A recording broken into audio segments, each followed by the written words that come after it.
Olá, tudo bem? Bom dia, pessoal dos segundos anos. Espero que vocês todos estejam bem, com saúde e conseguindo acompanhar as aulas, tá? Hoje, então, nós vamos continuar, né, o romantismo. Hoje, então, a aula é romantismo parte 2, beleza? Esse primeiro slide, nós teremos aí a diferença entre romantismo e classicismo, ok? Só para nós atualizarmos rapidinho as informações, o classicismo foi o período antes aí do romantismo, né, que teve o seu auge no período do Renascimento, ok? Então, o classicismo ocorreu ali no século XV, tá? Então, vamos ver as diferenças entre eles, ok? O romantismo, que a gente já falou, né, que ocorreu aí entre os séculos 18 e meados de 19, veio com, primeiro aí, a ausência de um modelo a ser seguido, tá? É mais liberdade, né, de expressão. O classicismo, diferente do romantismo, já seguia o que, gente? Um padrão clássico. Por quê? Porque, na verdade, o classicismo ele é uma retomada da antiguidade clássica, tá? Priorizar a, a forma, tá? Então, ele se espelha muito na antiguidade clássica nos gregos e romanos, ok? O romantismo também, gente, vamos lá para o romantismo. O individualismo, né, marca, enquanto no classicismo você tem a universalidade, ou seja, a ciência, ou seja, tudo que acontece no mundo, né, no universo, era mais falado dentro dos textos clássicos. A visão pessoal e subjetiva no romantismo, tá? Ou seja, o eu, né, a expressão do eu, enquanto no classicismo é a visão impessoal e objetiva. Isso quer dizer o quê? Né? Aquela visão mais racional das situações, né? Nada de, vamos dizer assim, de colocar sentimentos ali pessoais. O romantismo resgata a Idade Média, tá? Isso, pessoal, na Europa, tá? Resgata a Idade Média da Europa, que então foi aquele período, né, que nós estudamos sobre o trovadorismo, tá? Então vai resgatar algumas características daquele período. Enquanto o classicismo retoma a antiguidade clássica antes então do trovadorismo. Percebe que é sempre uma busca, né? Uma volta no tempo. O romantismo tem aí a presença do cristianismo, enquanto no classicismo, né, não há o paganismo, ou seja, não há expressão de fé divina. O romantismo vai mexer muito com a imaginação, enquanto o classicismo baseia-se na inteligência, tá? No estudo, na comprovação. O romantismo vai ter a sensibilidade, enquanto o classicismo é a razão, pura razão. No romantismo nós teremos aí o folclore, né? Ou seja, histórias que foram contadas pelo povo e que um foi passando para o outro, né? Mas sem comprovação científica, enquanto no classicismo é a erudição, ou seja, o estudo, a leitura, né, o conhecimento comprovado pela ciência, né, que é o válido. No romantismo nós temos a imagem sentimental e subjetiva do homem e da mulher, ou seja, sentimental, enquanto no classicismo é uma imagem racional. E, por fim, no romantismo nós teremos os versos livres e brancos, né, que depois lá na romantismo e poesia nós vamos entender melhor. E no classicismo você tem o perfeccionismo da forma, né? Então, enquanto as poesias, no romantismo, as poesias são livres para serem colocadas no papel, o classicismo já tem a métrica, né? Já tem uma forma, um padrão a ser seguido, ok? Continuando. Então vamos lá, gente. Basicamente, vamos às características mais fortes aí, ok? Do romantismo. O primeiro grande foco do romantismo, principalmente na primeira geração dele, nós temos o nacionalismo. O que foi o nacionalismo aí nesse primeiro momento? É o incentivo à exaltação da natureza pátria, né? Ou seja, o país em que eu nasci é aquele que eu exalto, é aquele que eu ponho, só apresento coisas boas sobre ele no texto. o retorno ao passado histórico e o resgate de grandes batalhas. Esse aqui é muito importante, gente. No caso do romantismo em Portugal, nós temos o retorno ao passado da Idade Média. E o que houve lá na Idade Média em Portugal, na literatura? O trovadorismo.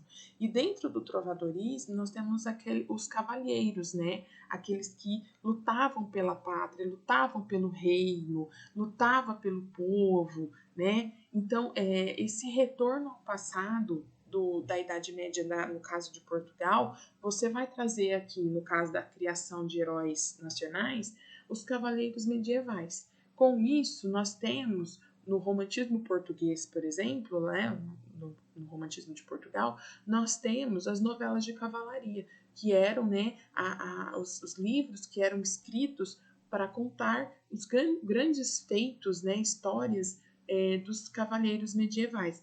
Lembrando, olha, é uma retomada, não existe cavaleiro nessa época, século 18, meados 19, isso já não existia, mas foi uma retomada desse herói nacional, que no caso da Europa foi o cavaleiro medieval, aqui nos textos românticos, ok?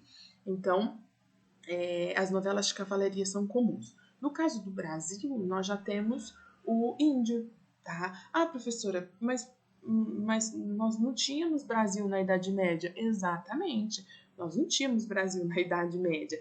Por isso, o nosso escritor romântico, ele não foi buscar na Idade Média a sua referência de herói. Ele foi buscar lá no quintismo, lá no descobrimento, na descoberta do Brasil. Lá que ele foi retirar o herói para poder colocar nos seus textos. E quem ele pegou? Quem ele usou? O índio, tá? Então, no caso do romance romântico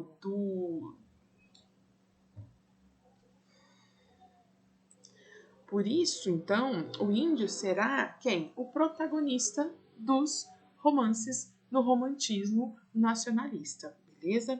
A natureza é vista como uma extensão, né, da pátria ou refúgio. Então, a natureza é muito presente, muito forte, especialmente nos textos do romantismo brasileiro, tá? Bom, então nós falamos do nacionalismo. Pro lado do sentimentalismo romântico, como é esse sentimentalismo romântico nos textos? Ele é muito exagerado, intenso, né? É aquele amor sofrido, tá? A derrota do ego, né? Do próprio eu, a frustração e o tédio são marcas fortes, certo? Continuando.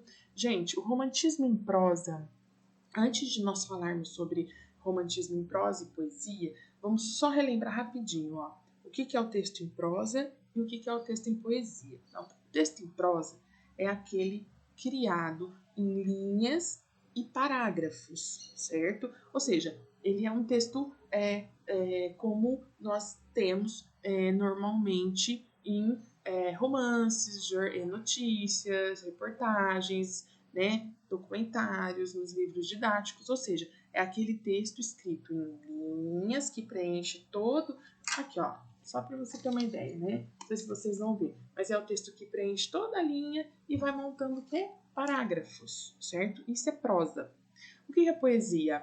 A poesia, meus amores, é aquele texto que é escrito em versos, que são curtinhos, não preenche a linha toda, e estrofes, beleza? Então, só para lembrar, que às vezes a gente esquece, né, meus amores? Bom, então a poesia, a prosa do romantismo no Brasil.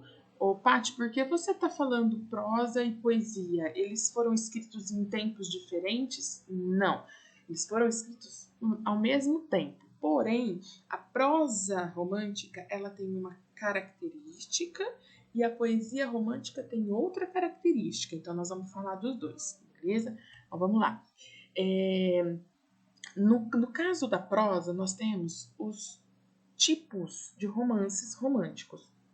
Paty, romances românticos? Como assim? Calma. Gente, romance na literatura não quer dizer que está relacionado a histórias românticas de amor, tá? Não. Romance na literatura quer dizer uma narrativa longa, muito extensa, ok? É isso, tá? Então, quando eu digo romances românticos, eu tô querendo dizer de narrativas prosas, que eu falei para vocês, longas que foram escritos no romantismo, beleza? Então, vamos lá. Quais são os tipos de romances que nós temos na prosa? Indianista, histórico, regionalista, urbano. Rapidinho falar um pouquinho de cada uma.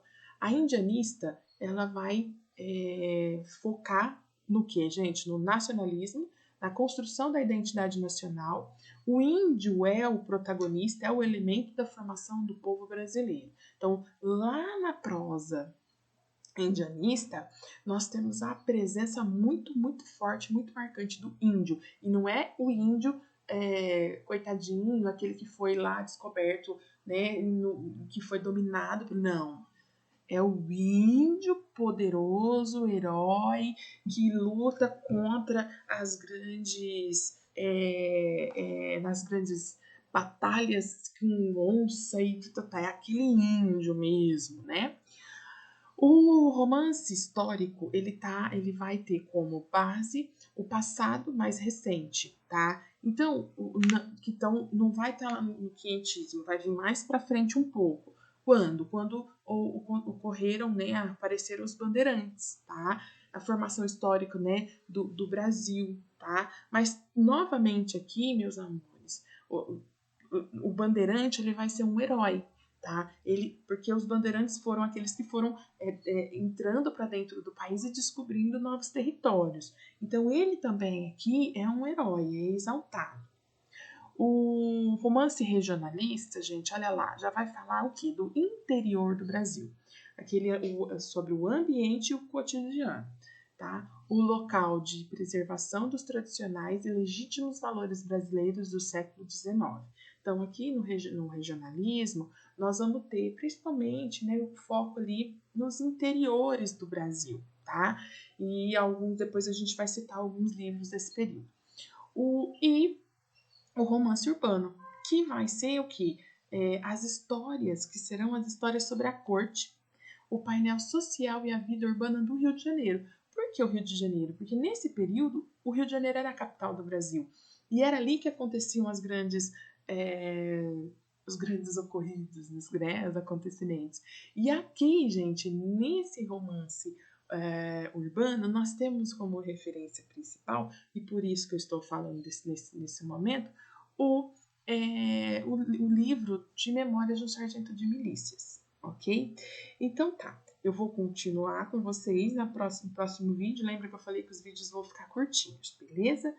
Então a gente volta para o Romantismo parte 3. Beijo para vocês, gente!